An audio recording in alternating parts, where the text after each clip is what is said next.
Alors salut à tous, c'est Davab, on se retrouve pour une toute nouvelle vidéo, et on se retrouve pour la dernière vidéo de la présentation de ma collection en termes de mini-figurines de Lego Star Wars. Donc après cette vidéo là vous aurez vu toute ma collection au niveau des mini-figurines. Donc on a fait plusieurs aires, tout serait affiché à l'écran de tout ce qu'on a fait. Mais voilà, on a fait le tour de toute ma collection à 2023. Évidemment d'autres figurines vont arriver, mais vous aurez tout vu, et tout ce qui va arriver par la suite, ça sera du coup des nouvelles figurines qui s'implémenteront dans la collection. On reviendra quand même à l'avenir, hein, en plus des vidéos tutoriels, stop motion, mock et unboxing, on reviendra sur des sets un peu anciens que j'ai dans ma collection, même des sets mi-anciens, mais histoire de vous présenter donc des sets au complet, en élaborant donc leur prix, est-ce qu'ils sont importants, est-ce qu'ils sont rares, est-ce qu'ils sont intéressants dans une collection, qu'est-ce qu'ils apportent, est-ce qu'on peut les noter, que ce soit rapport qualité-prix en rapport aujourd'hui, si le prix a augmenté, si le prix est baissé, est-ce qu'il faut y aller, est-ce qu'il ne faut pas y aller. Voilà, on va aborder tout ça donc dans les prochaines vidéos. Là, on finit du coup cette collection de mini-figurines par les Mandaloriens, les chasseurs de primes et les contrebandiers, on va dire, ou autres. Donc on commence tout de suite par les Mandaloriens. Donc faut savoir que moi je suis un grand fan des Mandaloriens. Davab, ça vient du Mandoa, donc ça veut dire le soldat, celui qui suit les ordres. Donc c'est pour ça que c'est de là que vient mon pseudo.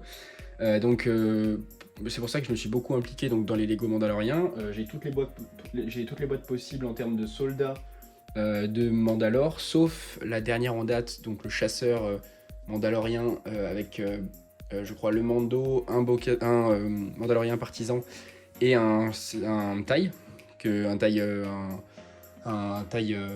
s'appelle, taille interceptor. Donc ça, je vais aller la prendre bientôt, mais je l'ai pas encore prise, elle vient de sortir le 1er mai.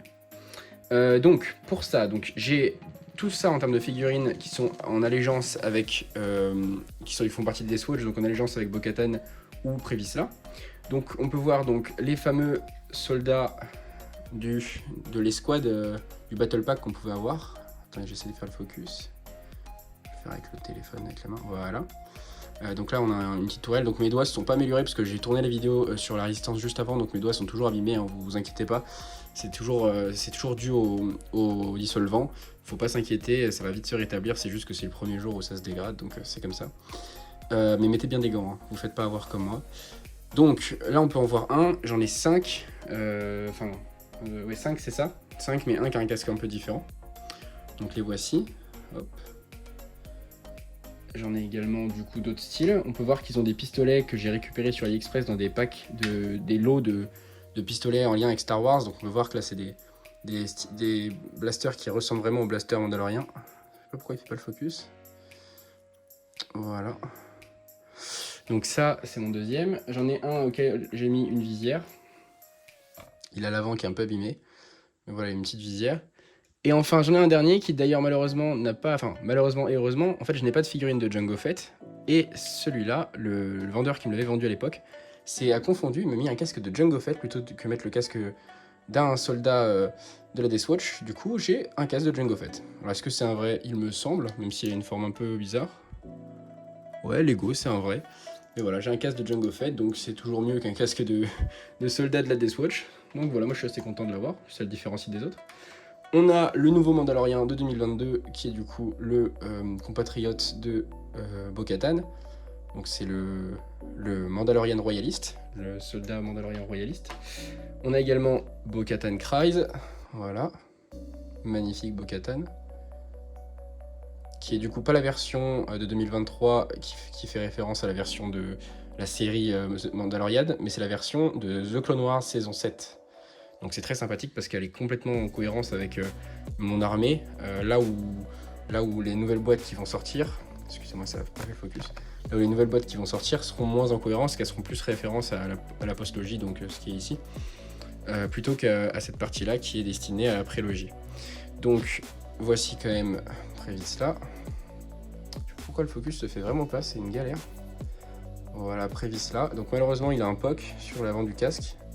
Ça peut être rattrapable, mais sans le rattraper, de toute façon c'est le polyère qui vaut le plus cher, on va pas se mentir. Un casque comme ça, je pourrais toujours en retrouver un.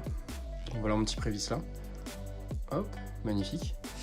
On a également deux super commandos mandaloriens. Voilà. Donc qui ont une allégeance à Dark Maul. Voilà, vous en avez un là et le même style juste ici. excusez-moi, j'ai une petite coupure. Donc je vous disais du coup qu'il y a donc les super commandos mandaloriens qui sont aux ordres de... C'est encore des membres de la Death Watch, mais qui sont ralliés à Dark Maul avec la main noire de Dark Maul. Donc à leur tête, on a le grand Gar Saxon, magnifique figurine, sublime, voilà. Donc qui est du coup pareil, hein, qui a pris allégeance à Dark Maul. Il y a une autre Mandalorienne qui est, je sais plus comment ça s'appelle, ça s'affichera à l'écran, mais qui n'a pas encore été faite en Lego et qui a aussi la même armure quasiment. Donc ça pourrait être intéressant de l'avoir à l'avenir. Voilà. On a également du coup Dark Maul évidemment, dans les Mandaloriens, si on peut appeler ça. Il fait pas partie du peuple Mandalore, mais il a été chef de Mandalore quand même. Donc voilà. Donc avec ce magnifique jambière presque métallisé comme les armures de Mandaloriens. Voilà.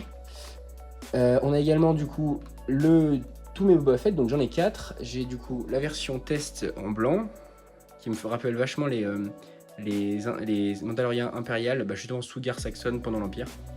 Voilà, j'aime beaucoup avec ce trait rouge en haut. Donc c'est l'alpha du Mandalorien, la première version du Mandalorien de Boba Fett, à l'époque où ils avaient réalisé du coup la trilogie originale. On a également le Boba Fett original, donc de mon Slave One, que je vais vous montrer, je vous présenterai en vidéo. Alors il a vécu de grandes histoires ce Boba Fett. J'explique depuis que je suis tout petit. Enfin à l'époque où il était sorti d'ailleurs. 2 versions du nouveau Boba Fett, l'entre-deux, voilà, avec le Slave One Anniversary. Alors je ne l'ai pas ce Slave One, mais il y en a 2 versions. Voilà, donc avec le magnifique EE5 ou E5 je crois. Ou EE3 je crois qu'il s'appelle. Magnifique. J'en ai un autre sans l'épaulière, juste ici. Donc ça c'était mes Boba Fett. On a également du coup les fameux Mandaloriens du Battle Pack de The Mandalorian, alors que techniquement ces personnages sont apparus que dans la saison 3. Donc c'est énorme, c'est-à-dire qu'il est sorti à l'époque de la saison 2, donc en 2020 je crois, et en fait, ou 2021, et en fait, ces personnages sont apparus dans la série que cette année. Donc voilà, c'est hyper intéressant. Vous aurez les images à l'écran. Mais du coup, c'est des figurines qui sont hyper rares parce qu'aujourd'hui, elles sont recherchées parce qu'elles sont apparues dans la série. Mais à l'époque, c'était un petit battle pack. Donc il y en a qui en ont acheté plein, mais c'était un vrai investissement. Moi, je n'ai pris que 4. Voilà, j'ai pris qu'un seul battle pack et du coup, ça m'a filé 4 figurines. On a également celui-ci, qui est magnifique.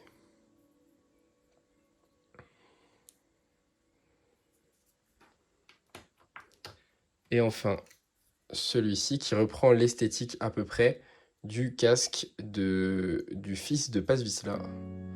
Bon, avec les marquages violets qui ne sont pas présents sur celui du fils. Mais voilà. On a également Paz Vizsla. Magnifique figurine également. Donc l'héritier de Pré-Vizsla, celui du dessus. Voilà. Magnifique figurine. Malheureusement, il meurt dans la saison 3, comme vous le savez. Donc dommage, on n'aurait pas pu le voir avec le sabre noir, ou en tout cas voir son histoire de pourquoi, qu'est-ce qu'il fait là, d'où il vient et tout. On a le Mandalorien en armure du Beskar, magnifique. J'adore cette figurine, elle est superbe. Voilà. Et enfin, l'armurière, juste ici. Très belle figurine également, avec son casque absolument unique. Voilà, donc c'est ce qui conclut donc mes Mandaloriens. J'ai tout ça en Mandalorien, je suis assez content de mon armée. Je pourrais en avoir plus, mais je suis déjà très content de ce que j'ai. On peut faire déjà des petites scènes et des bons mocks. Dans les personnes françaises en carbonite, donc j'ai le Han Solo original, celui du Slave One. Voilà, j'aime beaucoup cette version-là, originale. Et la nouvelle version Anniversary, du coup du Slave One Anniversary, que j'aime beaucoup aussi, où on peut mettre du coup Solo à l'intérieur. Et j'ai réalisé 2 versions en carbonite, inspirées de la version Anniversary d'Han Solo, en mettant un alien de Space, de l'ancien Space de Lego City, avec les Rangers de l'espace, avec cet alien là qui était assez connu dans cette gamme là. On voit qu'il a la tenue de Han Solo. Et un Ewok. Voilà, j'aime beaucoup. Alors ça s'est cassé, les pattes se sont cassées en bas pour le tenir, mais en haut ça y est toujours, donc c'est toujours fonctionnel. J'aime beaucoup ces 2 pièges dans la carbonite. Pour des petites histoires, ça peut être bien marrant. Donc ça c'est ce qui concluait donc, les Mandaloriens. On a également du coup les contrebandiers, je les ai présentés avant d'attaquer les chasseurs de primes. Les contrebandiers, du coup alors j'appelle ça des contrebandiers, mais c'est parce que ça peut être en lien, mais ils sont pas vraiment d'allégeance particulière. Donc des soldats de Bespin, donc j'ai celui du Slave One à gauche, donc l'original, et la version que j'ai eu dans un calendrier de l'avant à droite. Voilà, ils sont magnifiques. J'aime beaucoup les gardes de Bespin. J'ai également Kira, la petite amie de Han, qui du coup qui prend de l'importance grâce à la série de BD Crimson Reign, pour ceux qui suivent. Donc je l'ai mis là parce que c'est pas vraiment chasseur de primes, c'est pas vraiment une impériale, on sait pas trop où elle se situe. Elle a sa propre organisation. Et le soleil noir. Et enfin, on a Han Solo version piège dans la carbonite. Je le mets ici parce que je le remettrai en sous-carbonite après. Je ne l'ai pas présenté avec les rebelles, donc je le présente ici. Voilà, juste ici. Ensuite, dans ce qui s'agit des chasseurs de primes, donc on va attaquer avec les versions de Bossk. Donc la première version que j'ai en 2 fois. Voilà, qu'on connaît cette version-là, hein, tout le monde l'a déjà vu ou eu. Voilà. Je lui ai mis un petit fusil personnalisé fait en 3D. J'ai également une tête de Trandoshan noir imprimée en 3D. Que voilà, on peut utiliser à nos fins pour réaliser un Trandoshan noir, donc un Bossk version noire. J'ai aussi la nouvelle version de l'anniversary de Bossk. Alors c'est peut-être pas la dernière en date, mais je crois que c'est celle de l'anniversary.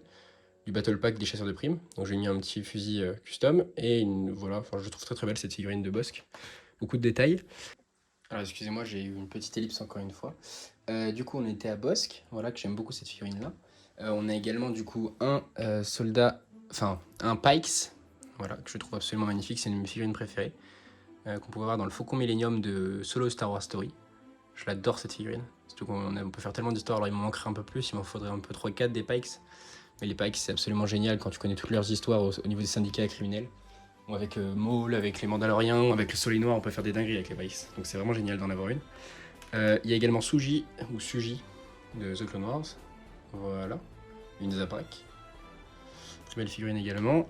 On a les 2 chasseurs de primes que j'ai eu, je crois que c'est avec... Enfin, que c'est ceux de la postlogie.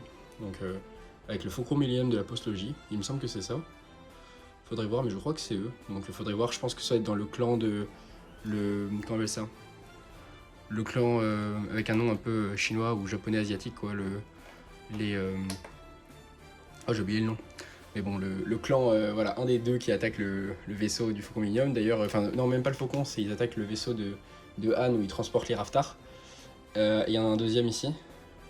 Voilà. Des chasseurs de primes. J'aime beaucoup cette figurine également, elle est très très design. Très spéciale, j'aime beaucoup. On a également Aura Singh. Alors il manque sa coupe de cheveux, malheureusement je l'ai perdu. Mais voilà, Aura Singh. Dangereuse. Très bonne figurine également. Embo. Alors malheureusement Embo, ses jambes se sont cassées.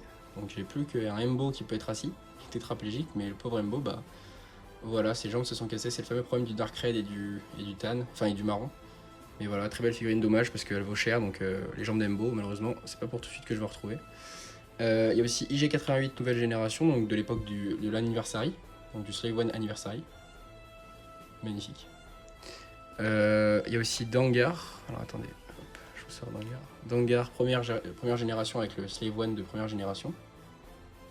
Hop. Ça en fait une nouvelle version également.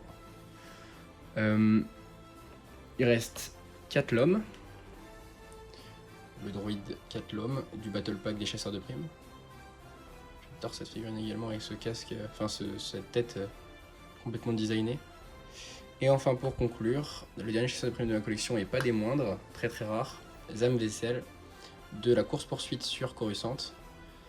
Magnifique figurine, on va pas se mentir. Faudrait qu'il la remaster, mais voilà, elle est sublime avec ce rose pâle, ce violet pâle, magnifique. Avec évidemment les doubles têtes changeantes. Dommage qu'elle soit jaune, mais malheureusement c'est l'âge du set qui fait ça. C'est un set de 99 ou de 2001, quoi, juste avant le passage aux couleurs beige. Et voilà, magnifique. Et cette figurine qui conclut du coup ma collection entière de mini-figurines Lego Star Wars. Ça fait bizarre parce que depuis le temps que j'en fais des vidéos là-dessus, bah voilà, c'est ce qui conclut ma collection. Vous aurez vu du coup toutes mes figurines à l'heure actuelle en lien avec Star Wars, sans compter évidemment les nouveaux sets comme le bombardier de taille qui arrive. Mais je pouvais pas tourner une vidéo jusqu'à présent, donc il est toujours dans sa boîte. Mais voilà, c'est ce qui conclut du coup cette série de vidéos sur la présentation de mes mini-figurines. Vous en verrez plus. À moins qu'on fera peut-être un bilan d'ici 1 ou 2 ans. On en fera à mon avis pas en 2024 parce que ça sera trop récent, j'aurais pas acheté assez de boîtes. Mais on fera peut-être un bilan s'il y a eu du gros changement. En attendant, bah, j'espère que cette série vous aura plu, j'espère que cette collection vous aura plu. Si vous aimez les Mandaloriens, si vous aimez les chasseurs de primes, n'hésitez pas à me conseiller des boîtes que je n'aurais pas eues ou qui seraient intéressantes à vos yeux dans les commentaires. N'hésitez pas à me donner votre avis sur cette série si ça vous a plu. Si vous aimez voir d'autres vidéos dans ce style-là, que ce soit la présentation des sets comme je vous avais prévenu, ou des tutoriels, mock, enfin quoi que ça peut être. Donc voilà, j'espère que ça vous aura plu. J'espère que vous avez passé une très bonne journée, très bonne soirée, et ou un bon appétit, qui sait. Et donc à la prochaine les gars. Allez, salut!